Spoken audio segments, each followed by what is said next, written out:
Welcome back, and thanks again for joining us as we continue with our discussion on the state of crimes against children in South Africa.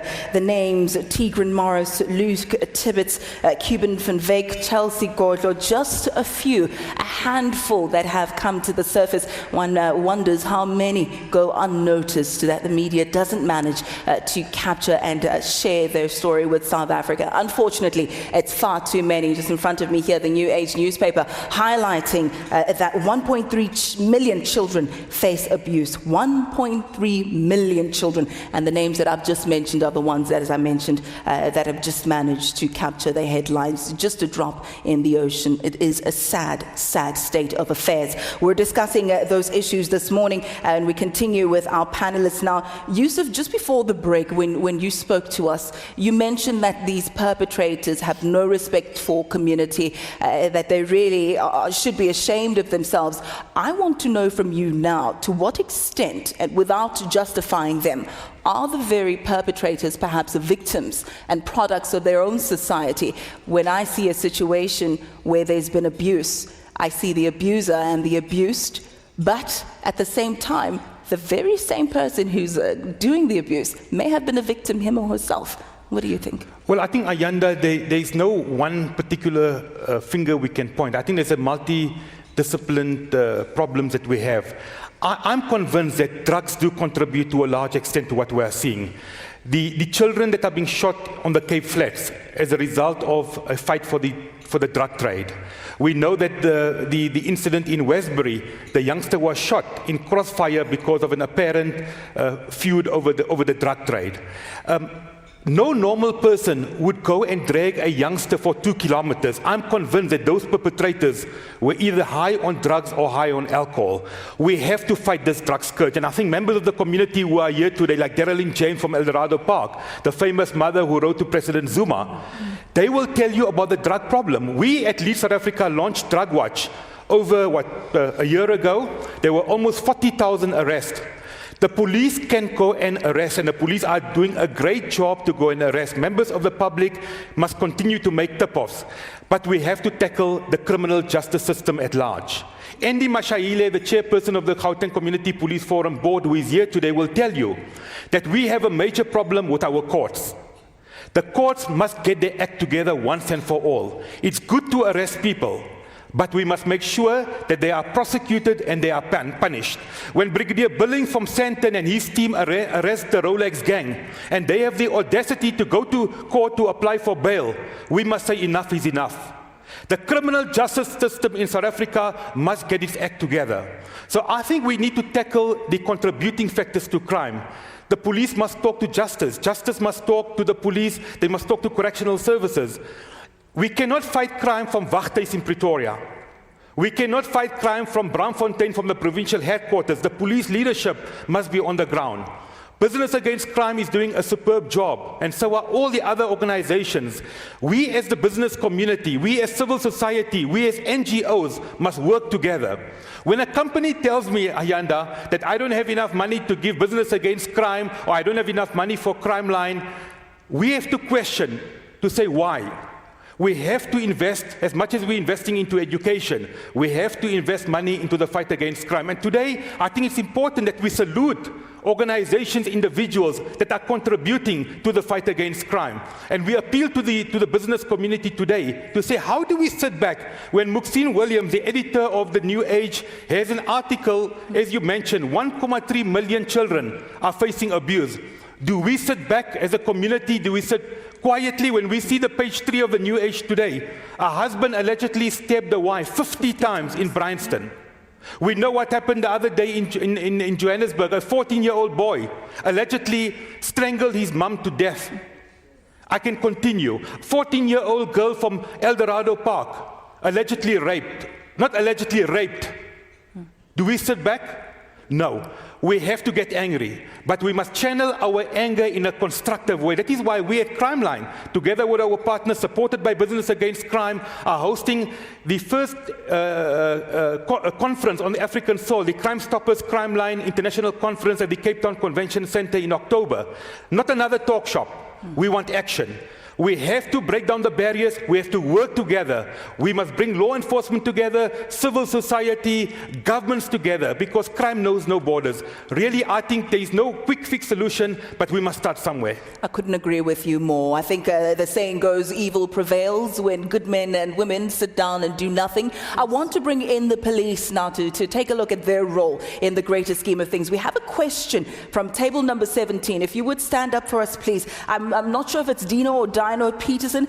The question is around the capacity of the police, and police incompetence is the sentiment that's being shown here. So while the police are doing a lot, and we were speaking about this off air, about the number of police officers who die in the line of duty, which is also a major concern. But let's speak to that issue now from table, is it table 4 or table 17? Fantastic. If we can get a mic to the gentleman, there's a Dino or Dino, apologies. It's Dino. Good morning to the panel. My question, and the reason for my question is I've been a victim of hijacking on Tuesday. It was in the papers as well. This is the second hijacking that happened where my mother and brother were shot. And it's really frustrating that when you do have the correct information, or you do filter the information through to the police, they do not respond in time. My wheelchair was recovered the very same day because of myself, tracking my iPad and getting the wheelchair. But unfortunately, the police only acted on that information on Friday, and the hijacking happened on Tuesday. And the people in the area where the wheelchair was recovered knew something, but they weren't comfortable talking to me or my colleagues that were around, because we can't provide them that guarantee or safety that nothing will happen to them when they do give us this information. And I've been done in by the police and the justice system many times. I'm in this wheelchair because I was shot by a police officer 5 years ago. The case has still not been resolved in the courts. My transcripts went missing after giving testimony. Last year I was hijacked. It was never acted upon by the police, and Tuesday it happened again. So you can really understand my frustration and the faith that I've lost everything in the police as well as the justice system. And I think some of our police stations, I heard the Premier at Tigran Morris's funeral saying that certain communities, especially in the colored communities, they've been neglected for a very long time. And I see it with our police. The attitude when you give them information, they act as if you're a nuisance, you're complacent. And that's why people don't act, and that's why they become reactive. That's why they get angry when something happens, because the time when they take the information to the police, the perpetrators will know about their information before, and then your life is in danger. That's all from my side. Thanks. Dino, thank you so much for sharing that with us. I'm terribly sorry about your plight, but I'm appreciative that you're doing something about it. You're here today to sound the alarm. And Brigadier, I think there are some points that you can answer to there. That's correct. I'm very sorry to hear what might have happened to you. But the police officers are trained to react appropriately when they receive a case. In case of a matter, as you related now, I will need to know who was involved, who was on duty, whom to do report to, so that we can deal with those police officers.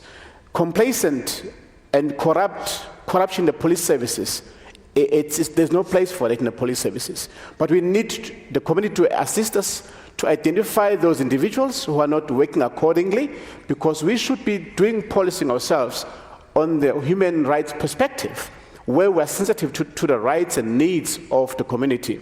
But those members in that police station, we need to follow up that one up and give it a case number so that we can take actions against those members. Training of police officers on issues of policing is on an ongoing basis.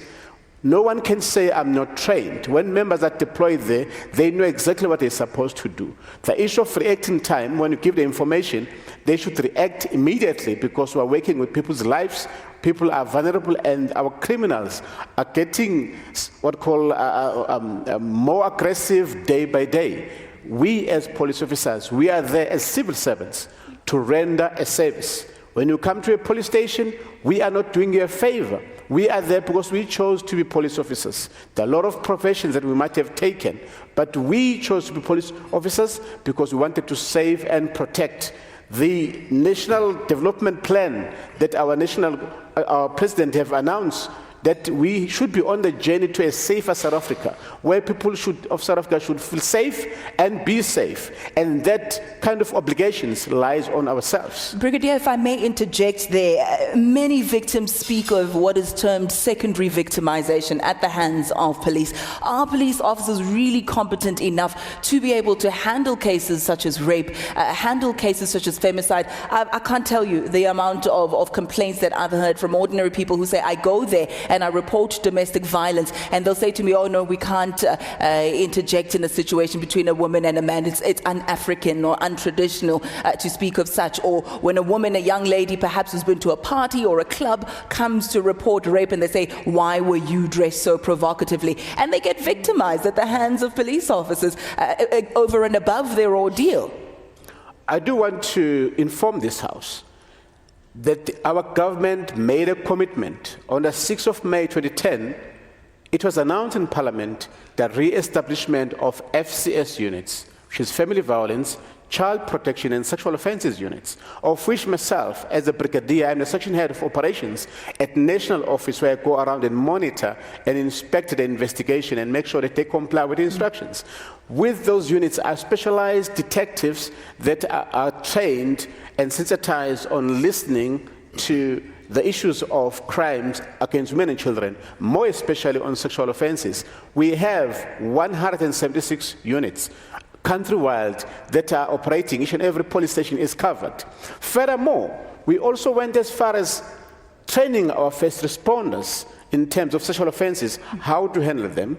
And we also trained local detectives in case the FCS member is not available, that those detectives will know exactly how to handle the rape victim. The reason why these units were re-established is to deal with the secondary trauma which the victims find themselves in. Yeah. That when they walk in there, they're being asked questions, look at your skirt, how size of your skirt, why were you walking at night, all those kind of questions which places a secondary trauma on the victim. I do want to emphasize that we as the FCS members, we are aware that the rape is not only a scar on a person's body, but it is a scar on a person's soul. It takes time for a victim to become a survivor, because it is a very traumatic event that happens to a person's life. Brigadier, let's leave it there for now. When we come back from this short ad break, we'll be speaking to the issue of demographics when it comes to crime. A question has been raised here as to the crime spots in more colored areas and whether or not they are being sidelined. So